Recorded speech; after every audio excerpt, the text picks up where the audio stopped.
The greatest driver of anti-Semitism in the world remains the settler colonial project of Israel. But anti-Semitism has existed before the State of Israel and will be here long after it has collapsed. And in the same way that Jewish people around the world have used their privilege to speak on this issue to often and vocally speak up on behalf of Palestinians and those who would seek their liberation, it is up to us to show solidarity with their community when they are targeted by anti-Semitic attacks. You do not need to have a hot take about the Bondi Beach attack right now. You need to grieve first and then analyze later. If it is your first reaction as a member of the human race, when you hear that other members of the human race have been tragically slain in what appears to be a vicious and targeted attack, is to immediately and defensively question every aspect of that attack, and entirely skip the phase where you actually grieve the loss of human life that happened today, then I think that says a lot about your capacity for empathy. Of course, it is rich that the world's media apparatus has focused so much on this event when one child has been killed by the Israeli government per hour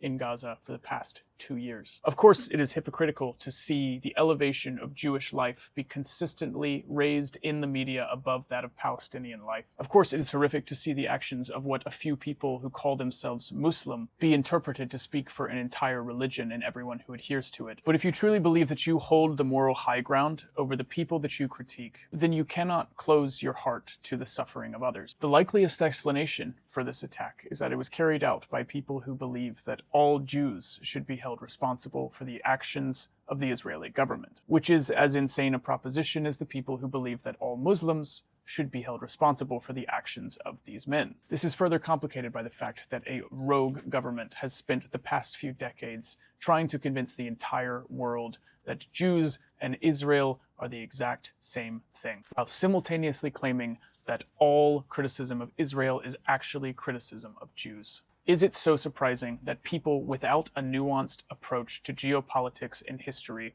would take them at their word? That certain people who cannot differentiate between anti-Zionism and anti-Semitism might take both to extremes? Just because Zionists are primarily responsible for driving a worldwide surge in anti-Semitism does not justify that anti-Semitism. The Israeli government has a documented history of provoking false flag attacks. This is a matter of history rather than conspiracy, but it is hardly the likeliest explanation for what happened on Bondi Beach, an event about which we still know precious little. But if your first instinct is to leap to the conclusion that this was a false flag attack, because you find it difficult to imagine that people might just want to target Jews for being Jews, then you've learned nothing from 2 years of watching people target Palestinians just for being Palestinians, or Muslims just for being Muslims. Today, a Muslim man probably saved the lives of countless Jews, just as